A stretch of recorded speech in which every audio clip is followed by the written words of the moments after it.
أعوذ بالله من الشيطان الرجيم بسم الله الرحمن الرحيم الحمد لله رب العالمين الصلاة والسلام على أشرف الأنبياء والمرسلين أبي القاسم محمد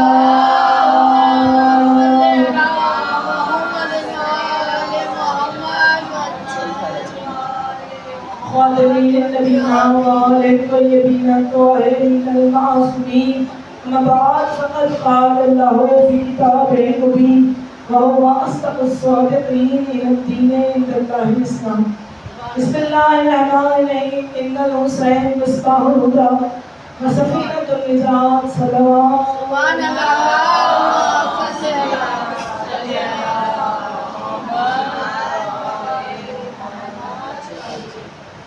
من آپ کا بادشاہ رکھے سوائے دنیا حسین کے کوئی بندہ نہیں وہ ہے کتنی مومنات اس شہزادہ پر آج میرے مولا کو علی اکبر کا حصہ دینے آئی ہیں علی اکبر کے سجدے میں مولا ان کے جوانوں کو سلامت رکھے ماؤں کی گودیوں کو آباد رکھے جوان بیٹوں کو سلامتی عطا فرمائے مولا ان کے جوانوں کو اپنی بارگاہ سے بہترین رزق عطا فرمائے علم عطا فرمائے اور سیرت علی اکبر پر چلنے کی توفیق عطا فرمائے مومنات آج کا پرسہ جو ہے وہ بہت بڑا پرسہ ہے اور امام حسین علی مقام کے لیے علی اکبر کیا تھے آپ سمجھ نہیں سکتے آج میں تھوڑا سا موضوع سے ہٹوں گی ہے تو اہل بیت کا ہی موضوع جو ہے اس کا اختتام ہمارا فضائل اہل بیت پر ہوتا ہے لیکن کیونکہ میں ایک موضوع کو لے کر چل رہی ہوں لیکن آج تھوڑا سا اس سے ہٹ کر گفتگو ہوگی کیونکہ آج شہزادہ علی اکبر کے مسائل ہیں تو کچھ میں آپ کو انہیں کے بارے میں بتانا چاہوں گی شہزادہ علی اکبر کی بارے میں اور امام حسین علیہ مقام علیہ السلام کے بارے میں اور بھی کو میں لالا کے بارے میں تھوڑی سی گفتگو ہوگی مومنات رسول خدا صلی اللہ علیہ وسلم جب طائف گئے نا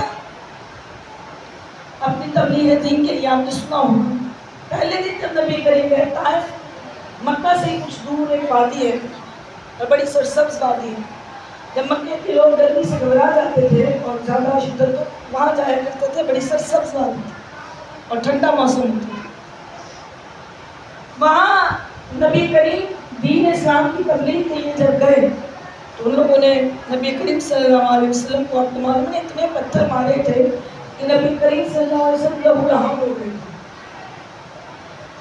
اس وقت جبرائیل امین آئے تھے نبی کریم صلی اللہ علیہ وسلم کے پاس اور کہا کہ رسول اللہ اجازت دیجیے انہیں دو پہاڑوں کے درمیان میں پیس ڈالو نبی کریم نے کہا تھا نہیں ہو سکتا ہے کہ نسلوں میں اللہ نے اسلام کو رکھا تو معصوم وہ ہوتے ہیں جو نسلوں پر نگاہ رکھتے ہیں یہ میرے مولا علی علیہ السلام سے مالک اشتر نے سوال کیا تھا جنگ مالک اشتر نے ڈھیر لگا دیے مولا علی علیہ السلام کی تلوار بڑی آرام سے چلتے ہیں مولا یہ کیا بات ہے مولا نے کہا تم نسلوں کو نہیں دیکھتے ہم 7 نسلوں میں دیکھتے ہیں ایک بھی مومن کا نادر سے چھوڑ دیتے ہیں تو ان کی نگاہ شجروں پر ہوتی ہے نسلوں میں ہوتی ہے وہاں پر جو وہاں کا سردار تھا عروہ ابن مسعود اسے جب نبی کریم صلی اللہ علیہ وسلم کے بارے میں معلوم ہوا اسے نبی کریم صلی اللہ علیہ وسلم کو بلوایا جب نبی کریم صلی اللہ علیہ وسلم اس کے پاس گئے تو اسے نبی کریم زخموں سے چوٹ دی عروہ ابن مسعود نے نبی کریم صلی اللہ علیہ وسلم سے پوچھا کہ آپ کون ہیں انہوں نے بتایا کہ میں اس خاندان سے تعلق رکھتا ہوں حضرت عبداللہ کا بیٹا ہوں جو کہ بیٹے ہیں عبدالمطلب کے وہ بیٹے ہیں جناب ہاشم کے اس خاندان سے تعلق رکھتا ہوں تاکہ وہ آئے ہیں کہ آپ نے اللہ کی تبلیغ کرنے دین کی کہا اللہ تمہارا کہاں کا نظر نہیں آتا تو انہوں نے سوال کیا ہے کہ اگر نظر نہیں آتا تو ہم کیسے مانیں نبی کریم نے کہا جب میں کہہ رہا ہوں مانو تو پھر مانو تو نبی کریم صلی اللہ علیہ وسلم کے چہرے پہ اتنا نور تھا کہ عروہ ابن مسعود کے دل میں نبی کریم کی محبت آ گئی اب یہ محبت اہل بیت کی ذرا سزا دیکھے کہ پھر اسے کیا ملتی جہاں محبت آ جاتی ہے نا وہاں پھر جزا بہت بڑی ملا کرتی ہے مومنات محبت آ گئی انہوں نے نبی کریم کو اپنے گھر 3 دن مہمان رکھا اور جب دوسرے دن نبی کریم تبلیغ کے لیے گئے تو عروہ بن مسعود نبی کریم کے ساتھ تھے اور کہا خبردار پر پتھر نہ مارے، میں نبی کریم کے ساتھ ہوں۔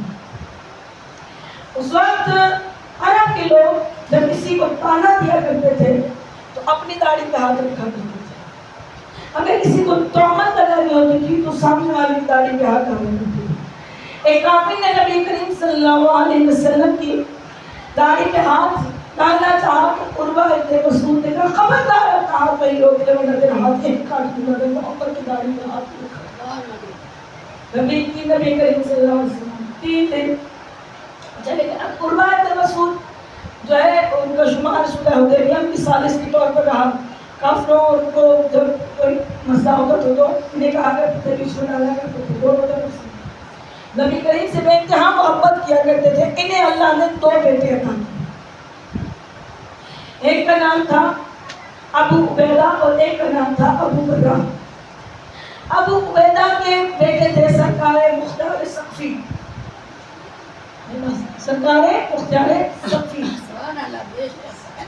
قبیلے ثقیف سے تعلق رکھتے تھے اور ان کا حسن جو تھا اس قبیلے کا بے انتہا مشہور تھا، بہت حسین تھے۔ اچھا یہاں سے کہانی کو روکتی ہوں، آپ کو بتاؤں کہ ہمارے یہاں شخصیتوں سے نفرت نہیں کی جاتی، ان کی کرداروں سے نفرت کی جاتی ہے، ان کے افعالوں سے نفرت کی جاتی ہے۔ جب دین اسلام آ گیا اور مکہ فتح ہو گیا، ابو سفیان نے جب اسلام قبول کیا، ابو سفیان کی 2 بیٹیاں تھیں، 2 بیٹیاں، ایک کا نام ہے جناب ام حبیبہ اور ہم ان کا بہت احترام کرتے ہیں، ہماری سر آنکھوں پر امہات المومنین ہے اور بے انتہا محترم ہے، نبی کا حرم ہے، ہم ان سے بے انتہا محبت بھی کرتے ہیں کیونکہ ان کے دل میں اہل بیت کی محبت تھی۔ انہیں کی شادی ہوئی نبی کریم صلی اللہ علیہ وسلم کے ساتھ، کیونکہ ہر کسی کی خواہش ہوتی تھی کہ ہم اپنی بیٹیوں کو بڑے خاندانوں میں دیں، اور ان کی دوسری بیٹی تھی بیوی میمونہ، بیوی میمونہ ام حبیبہ کی اور بہن تھی اور ابو سفیان کی بیٹی تھی۔ انہیں کی شادی ہوئی جناب ابو برہ سے، میرے غور سے سنیے گا، جناب ابو برہ سے شادی ہوئی۔ مومنات بہت ہی امیر و قریب تھے، امیر تھے ابو برہ، ان کے کئی تجارتی قافلے تھے، مال و دولت تھی، بے انتہا امیر۔ جب جناب میمونہ کی شادی ہوئی نا تو انہوں نے خط لکھا تھا جناب ام حبیبہ کو کہ میں بڑی خوشحال ہوں، میرے آس پاس کنیزیں ہیں، غلام ہیں، اللہ نے مجھے بڑا نوازا ہے، لیکن مجھے آپ کی فکر ہے۔ جواب میں صرف جناب ام حبیبہ نے کہا تھا کہ تو دنیا کے امیر کی بیوی ہوگی، میں کائنات کے امیر کی بیوی ہوگی۔ میں نے کہا نا ہم کرداروں سے نفرت کرتے ہیں، ہم شخصیتوں سے نہیں۔ جہاں شخصیتیں اپنے کردار کو اعلیٰ کرتے ہیں ان کی دل لیے ہمارے دل میں محبت ہوتی ہے۔ مومنات جناب میمونہ کو اللہ نے بہت عرصے بعد ایک بیٹی عطا کی۔ جب بیٹی آئی نا تو جناب ابو برہ بڑا روئے، جناب میمونہ نے کہا کہ آپ روتے کیوں ہیں، کیا بیٹی آنا آپ کو پسند نہیں؟ انہوں نے کہا نہیں، بیٹی کے لیے نہیں رو رہا، اس کے نصیب کے لیے رو رہا ہوں، پتہ نہیں اس کا نصیب کیا ہوگا۔ تو اس وقت جناب میمونہ نے کہا تھا میں آپ کو ایک مشورہ دیتی ہوں، ایسے کریں کہ اس کا نام نبی کریم سے کہیں کہ وہ رکھیں۔ اگر مجھے یقین ہے نبی کریم نے اس کا نام رکھا تو اس کا بخت بڑا بڑا ہوگا۔ جس کا نام نبی کریم رکھیں گے اس کا نام اگر نبی کریم نے رکھ دیا تو بہت اونچا اس کا نصیب ہوگا، مجھے یقین ہے۔ آپ جائیے مکہ مدینہ اور نبی کریم سے کہیے کہ ہماری بیٹی کا نام رکھیں۔ آئے جناب ابو برہ، جناب ام حبیبہ کے دروازے پر دستک نہیں، وہاں سے پیچھے سے آئی، کون ہے؟ کہا میں ابو برہ طائف سے آیا ہوں، آپ کی بہن کا شوہر باری باتیں میں آیا ہوں، اللہ نے آپ کو بھانجی عطا کی ہے، خواہش میری ہے نبی سے سفارش کر دیجئے کہ نبی کریم میری بیٹی کا نام رکھے۔ میرا یقین ہے کہ اگر نبی نے بیٹی کا نام رکھا تو اس کا نصیب بہت اچھا ہوگا۔ میری طرف سے نبی کی قدموں پر ہاتھ رکھ کر التجا کیجیے۔ سرکار کی ام حبیبہ نے نبی کریم صلی اللہ علیہ وسلم سے جا کر التجا کی کہ اللہ نے مجھے بھانجی عطا کی ہے اور ابو برہ کے صحابی بھی ہیں، کے چاہنے والے بھی ہیں، ان کی بیٹی کا نام آپ رکھیے۔ نبی کریم صلی اللہ علیہ وسلم نے دیر سوچا اور سوچنے کے بعد کہا کہ اچھا اسے کا نام کیا وہ ہمارے نام کی لاج رکھے گا؟ کہا بالکل نام کی لاج رکھیں گے، کیسے نہیں رکھیں گے نبی کریم؟ تو بھی کہا اسے کہو کہ ہم نے تیری بیٹی کا نام لیلا رکھا ہے، ہم نے آپ کی بیٹی کا نام لیلا رکھا ہے۔ لیلا کا مطلب شہزادی بھی ہے، لیلا کا مطلب رات بھی ہے۔ ہم شہزادی ہیں تو شہزادی تو ہیں ہی، لیکن اگر رات کی نسبت سے لیں تو آئیں ذرا قرآن کی ایک سورہ کی جانب چلتے ہیں جہاں اللہ کہہ رہا ہے بسم اللہ الرحمن الرحیم انا انزلناہ فی لیلۃ القدر، اور ہم نے قرآن کو لیلۃ القدر میں نازل کیا۔ وما ادرک ما لیلۃ القدر، تم کیا جانو کہ لیلۃ القدر کیا ہے؟ اور آپ کے امام فرماتے ہیں لیلۃ القدر کوئی اور نہیں ہماری دادی زہرا ہے۔ سبحان اللہ، اللہم صلی اب یہ لیلۃ القدر دو ہیں، ایک لیلۃ القدر وہ جہاں قرآن نازل ہوا ہے، ایک لیلۃ القدر وہ جہاں پر سامد قرآن نازل ہوا ہے، ایک لیلۃ القدر وہ جس کی گود میں 11 قرآن اترے ہیں، اور اللہ کے حبیب نے اسی نسبت سے ان کا نام لیلا رکھا کہ محمد کی شفیع بن کر اکبر نے ان کی گود میں آنا تھا۔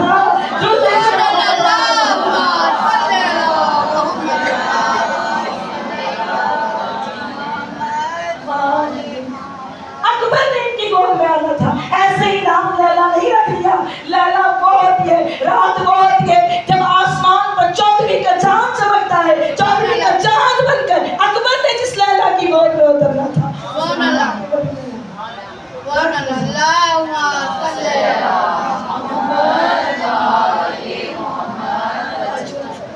وقت گزرا، جانے پورا کہتے جب سے یہ میری بیٹی گھر میں آئی مجھے لگتا رحمتوں کا نزول ہو گیا، میرے گھر میں رونق ہی رونق تھی۔ وقت گزرتا گیا، بیٹیاں بڑی ہوتی ہیں، بیٹی نہیں ہوتی۔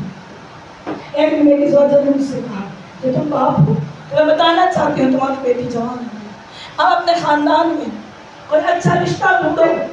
پہلے زمانے میں زیادہ دیر نہیں لگائی جاتی تھی بیٹیوں کی شادی کرنے میں، بڑی ہوتی تھی، جوان ہوتی تھی، رشتہ ڈھونڈا جاتا تھا، شادی کرنی چاہتی اور شاید اچھا وقت تھا۔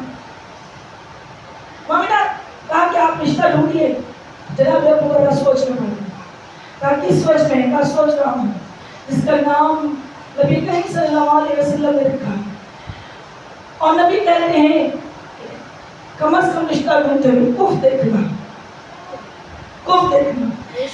میں سوچ رہا ہوں میرے خاندان میں نیلا کا کوئی کف کیسے ہو سکتا ہے جس کا نام محمد مصطفیٰ نے رکھا ہے؟ سبحان اللہ۔ کہا پھر آپ کیا چاہتے ہیں؟ کہا میں چاہتا یہ ہوں کہ میری بیٹی کا رشتہ کسی اونچے خاندان میں۔ کہا پھر میں آپ کو یہ مشورہ دوں گی کہ آپ کیوں کریں اسی دروازے پہ چلے جائیں۔ کہا نبی تو رہے نہیں اس دنیا میں، اب نبی کریم وصال کر چکے تھے۔ کہا کوئی بات نہیں، آپ دلیل علی پہ چلے جائیں، مولا علی کا دروازہ بھی ویسے ہی دروازہ ہے، جیسے رسول ویسے علی۔ آپ مولا علی سے کہیے کہ آپ کی بیٹی کا رشتہ وہ طے کر رہا ہے کسی اونچے خاندان میں۔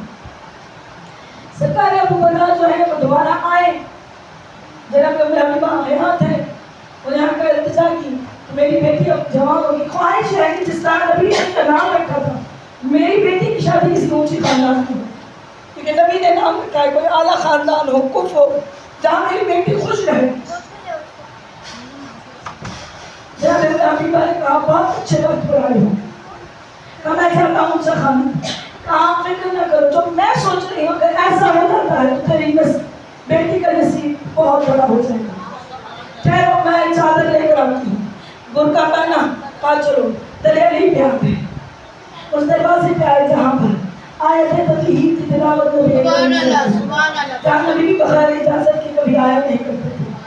جہاں پہ ہمیں ابھی باندھے گئے مولا کائنات تشریف فرما تھے، قدم نبی کریم نے حرم رسول کو دیکھا اٹھ کھڑے ہوئے احترام کیا کرتے تھے نبی کریم کی حرم رحمہ اللہ۔ کہا آپ نے خود کیوں آئی؟ مجھے بلا لیا ہوتا۔ کہا نہیں مولا آج سواری بن کر آئی ہوں، مولا میری بھانجی ہے، میری بہن کی بیٹی ہے، ابو بکر کی بیٹی ہے، آپ کا چاہنے والا ہے، چاہتے یہ ہیں کہ ان کی بیٹی کا رشتہ جو ہے وہ آپ کے گھر میں طے ہو، آپ کی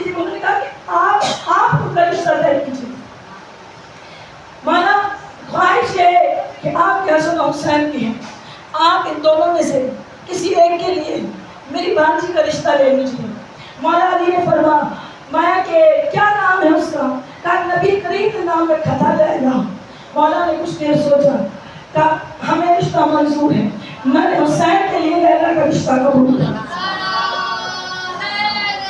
یا علی یا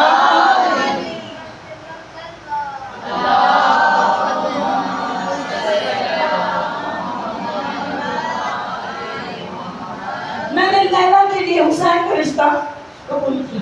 کہا یہ تو بڑی خوشی کی بات ہے، باہر دروازے پہ کہا، کہا بیٹی کا باہر دروازے پہ نہ تمہارا عرفان پڑے ہوئے آئے دروازے پر۔ ابو بکر نے جب مولا کو دیکھا قدموں میں گرنے لگا، مولا نے اٹھایا، کہا بیٹیوں کے باپ قدموں پہ ہاتھ نہیں رکھا کرتے، ہم نے تیری بیٹی کا رشتہ طے کر دیا ہے۔ کہا کس سے؟ کہا اپنے حسین سے۔ جب نام حسین آیا ابو برا کی آنکھوں سے آنسو جاری ہو گئے۔ کہا ابو برا روتے کیوں ہو؟ کہا میری بیٹی کا نصیب اتنا بڑا زہرا کی بہو بنے گی۔ سبحان اللہ۔ مجھے نہیں پتا تھا کہ نبی کریم کے نام رکھنے کی اتنی برکت ہوگی، میری بیٹی کا وقت اتنا بڑا ہو جائے گا، اتنا بڑا ہو جائے گا کہ فاطمہ زہرا کے آنگن میں آئے گی۔ مجھے یہ رشتہ قبول ہے، اب جب چاہے برات لے کر آ جائے، مجھے کسی چیز کی کمی نہیں ہے۔ پھر ہو گئی شادی، بی بی ام لیلا کی ڈولی زہرا کے آنگن میں آ گئی۔ نہ جانے کون کون برات لے گئی۔ ہم برات میں وہی آتے ہیں جہاں سے آپ کا تعلق ہوتا ہے۔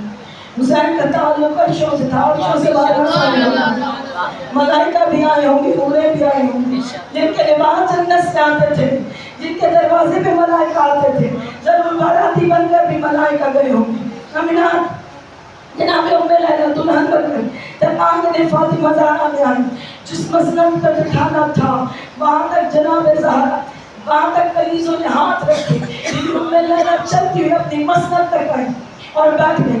اب اتنے بڑے گھر کی بہو بن چکی ہیں۔ مومنات کہتی ہیں میں گھبرا رہی تھی، میں نے سامنے دیکھا تو شہزادیاں کھڑی تھیں جن کے چہروں پہ نور تھا، میرے دل میں خود بخود احترام ہوا، میں اٹھ کھڑی ہوئی۔ جب میں نے ان کی جانب نگاہ ڈالی، بی بی فضہ نے کہا ام لیلا سلام کرو، یہ تمہارے آقا حسین کی پہلے ہندسہ کرو۔ کہا میں فوراً آگے بڑھی، وہ بھی قدم آگے بڑھے، میں نے چاہا میں اپنے قدموں پہ ہاتھ رکھوں، انہوں نے میرے ہاتھ پکڑ کر آنکھوں کو چوما اور مجھے ہاتھ پکڑ کر مسند تک لے آئے۔ ایک جانب بی بی زینب عالیہ بیٹھی، دوسری جانب ام کلثوم بیٹھی، میرے ہاتھوں کو بی بی چوم رہی تھی اور چوم کے کہتی تھی ام لیلا کے ہاتھوں کو دیکھ کر چومتی ہے اور بیٹھی جاتی ہے۔ ام لیلا نے سمجھا، ام لیلا معاف کیجیے گا نام ام لیلا آ رہا ہے، نام ام لیلا نہیں، بی بی کا نام لیلا ہے، یہاں ام کا اضافہ نہیں ہے، بی بی کا نام لیلا ہے۔ مومنات جناب لیلا کے ہاتھوں کو چومتی ہے، بی بی سمجھ شاید مہندی اچھی نہیں، بی بی مہندی پسند نہیں کرنے مہندی بہت اچھی، دعا کریں اللہ کرے ان ہاتھوں میں ہمیشہ مہندی لگی رہے، اللہ نے کرے کبھی ان ہاتھوں میں رسیاں ڈالی تھی۔ کام سے ناراض ہوگی، ہم تمہاری شادی میں نہیں، میں ضرور آتی لیلا، مجھے اپنے حسین سے بڑا پیار ہے، مجھے دنیا میں حسین سے پیارا کوئی نہیں، لیکن کیا کروں، میں سفروں کی عادی نہیں، میں کبھی اونٹوں کے سفر کیے نہیں، میں نے دور کے سفر کیے نہیں، میں ٹانگوں پہ بیٹھی۔ ہاں میں تمہیں دعا کرتی ہوں اللہ تمہیں ایک ایسا بیٹا عطا کرے، وہ اتنا حسین ہوگا، اتنا حسین ہوگا، ہم شکل پیغمبر ہو، پیدا تم کرنا لیلا فاطمی میں، وقت گزرتا رہا، ایک دن وہ آیا جب لیلا کی گود میں شبیہ محمد بن کر علی اکبر ہوئے۔ امام حسین بڑے خوش، امام حسین نے اعلان کر دیا کہ جو مبارکباد دینے آئے اسے تحفے دیں گے۔ لوگ حسین کو مبارکباد دینے آتے، امام اتنے خوش تھے اکبر کی آمد پر، جو آتا اسے کچھ نہ کچھ عطا کرتے۔ 3 دن گزر گئے، بی بی زینب عالیہ نہیں آئی۔ پوچھا امام حسین نے، اماں فضہ میں نے اتنا عطا کیا ہے لیکن ابھی تک لگتا ہے کچھ نہیں دیا. میری بہن زینب ابھی میری آئی کو بات اتنے میں جناب حضرت علی آ گیا. کہا بھائی حسین جس طرح تم خوش تھے اس طرح میں بھی خوش تھی. میرے گھر میں بھی مبارک دینے والوں کا مجمع تھا. انہیں دے دی مبارک ہو بھائی, اللہ نے علی اکبر عطا کیا. امام نے کہا بہن مانگو کیا مانگتی ہو؟ کہا آج داغین بھی مانگو گی تو قربان. جناب زینب عالیہ نے کہا جو مانگو گی تو یہ حسین قاسم. کبھی مجھے علی اکبر دے دے.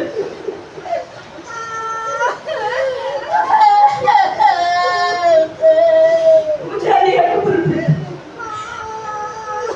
امام نے علی اکبر کو اٹھائے. جناب زینب عالیہ وقت گزرتا رہا, علی اکبر جوان ہوتا رہا. بیوی کے پردوں میں علی اکبر کو پالا. جب کچھ کہا ہوئے نا ایک دن مولا غازی کو بھی زینب عالیہ نے بلایا. کہا غازی میری خواہش ہے کہ میرے علی اکبر کو جنگ کرنا تم سکھاؤ, تلوار چلانا تم سکھاؤ, نیزے چلانا تم سکھاؤ. سب کے استاد عباس رمضان ہے. مولا عباس رمضان نے 2 سال علی اکبر کو ٹریننگ دی. جب 2 سال کے بعد علی اکبر تیار ہو گئے نا, بی بی زینب عالیہ کو بتایا کہ میرا علی اکبر سیکھ کیا سکتا؟ ہاں بالکل. تلوار چلانا؟ ہاں بالکل. نیزے چلانا؟ تیز سب کچھ آ گیا علی اکبر.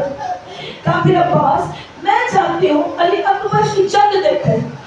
کیا ایسا ہو سکتا ہے میں علی اکبر کو لڑتے ہوئے دیکھ سکوں گا؟ آپ بھی کیوں نہیں ہو سکتا؟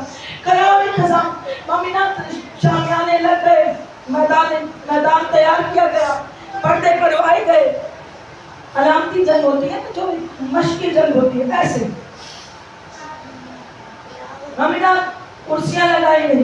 ایک میں بی بی ام لالہ تشریف فرما ہے, ایک میں بی بی زینب عالیہ تشریف فرما ہے, ایک پر بی بی ام کلثوم تشریف فرما, اور کوئی نہیں ہے, پتہ ہے. اور جنگ کرنے والے 2 ہیں, ایک عباس علمدار ہے, دوسرے علی اکبر ہیں, تاکہ جناب زینب دیکھ سکے ان کا علی اکبر لڑتا ہے کیسے. مومنات جنگ جاری تھی. علی اکبر نے مولا عباس پہ حملہ کیا, عباس نے روکا. اب مولا عباس نے نیزہ اٹھایا تاکہ مولا علی اکبر کو مارے, اور علی اکبر آگے سے روکے. یہ کلامی جنگ تھی, مشقی جنگ تھی.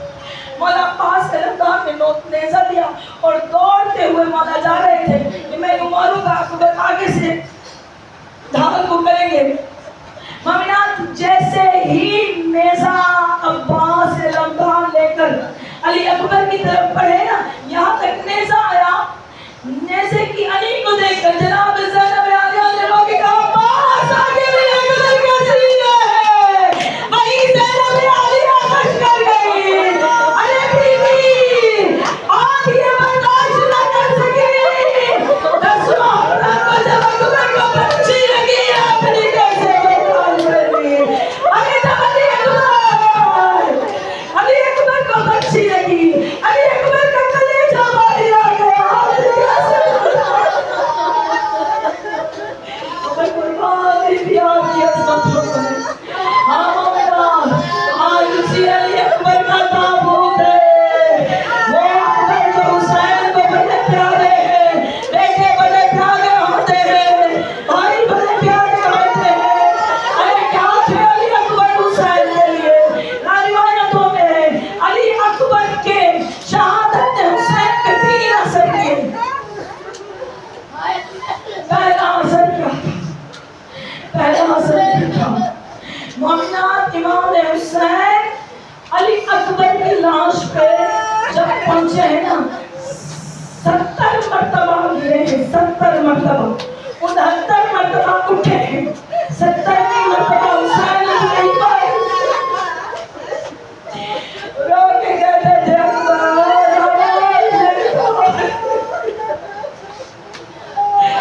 اکبر مجھے تیرے بعد کچھ نظر نہیں آتا. اکبر مجھے آواز دوسرا اثر کیا ہوا؟ ہمیں یاد کہتے ہیں جب بڑھاپے کی جانے میں آپ قدم رکھتے ہیں, آنکھ کے داڑھی میں, آنکھ کے سر میں جب بال سفید ہونا شروع ہوتے ہیں, 1 بار ہوا, 2 بار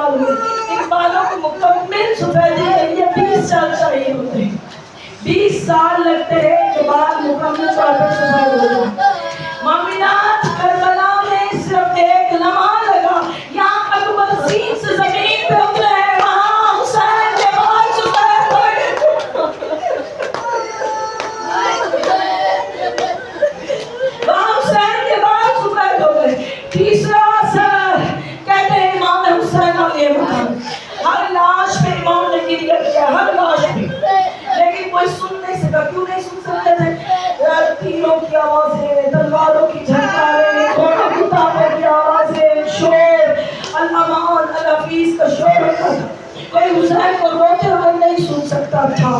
روئے حسین کا لاش پہ لیکن کسی کے کانوں تک حسین کے رونے کی آواز نہیں گئی. لیکن جب حسین اکبر کی لاش پہ روئے ایک ایسا گریہ کیا حسین نے عرش سے فرشتہ گر گئے. زینب عالیہ نے کہا میرا حسین مر جائے گا.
ابھی چند سانسیں باقی ہیں اکبر سر کو گول کرے گا. بیٹا آنکھیں کھولو.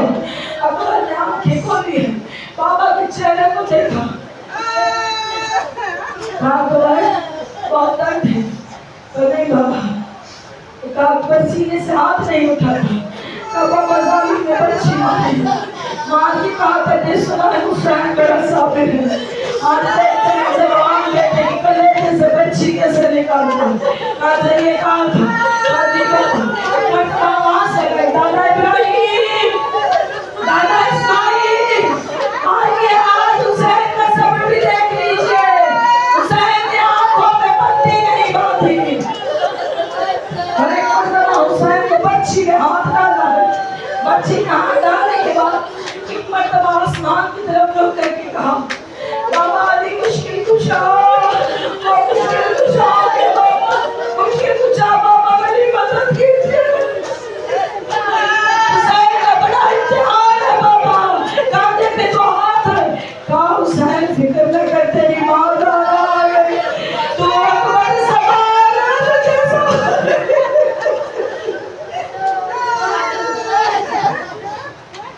امام حسین نے اکبر کی بچی میں ہاتھ ڈالا. جیسے ہی عالم مامنا زمین کر ببلا ہے گئی. مامنا اکبر اتنا تڑپو کہ بابا بچی کیسے نکالے گا. بابا میں نہیں تڑپا. بابا زمین کر ببلا دی ہے. ایک مرتبہ حسین نے بچی نکالی. بچی کے ساتھ اکبر کا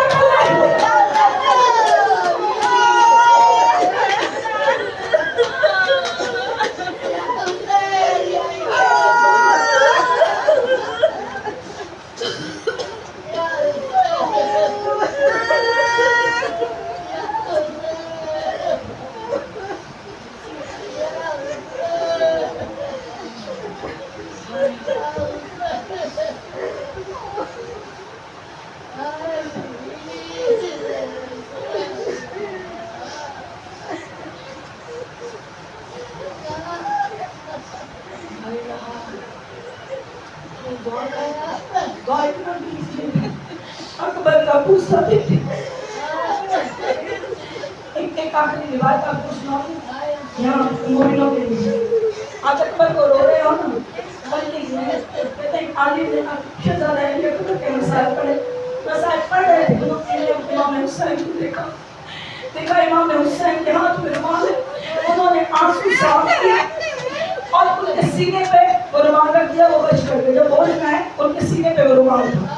انہوں نے کہا کہ میں نے تبرک کر سب کو اس کا ٹکڑا ٹکڑا دیا. ایک ٹکڑا اپنے لیے سنبھال لیا کہ مر جاؤں گا وصیت کی میری قبر میں ڈال دینا. میں تو نہیں مرا. میری زوجہ مر گئی. میں نے کہا کہ میں نے اپنی زوجہ کی گردن میں اس ٹکڑے کو باندھ دیا. تمہارے آنسوؤں کی قیمت دیکھو. کہا میں نے خواب میں دیکھا میری زوجہ ہے. اس کی گردن سے نور نکل رہا ہے. میں نے کہا یہ کیسا نور ہے. میں نے کہا کہ وہ جو رومال کا ٹکڑا باندھا تھا نا برکت ہے جو آنسو بنے حسین میں علی اکبر میں نکلتے تھے، اس کا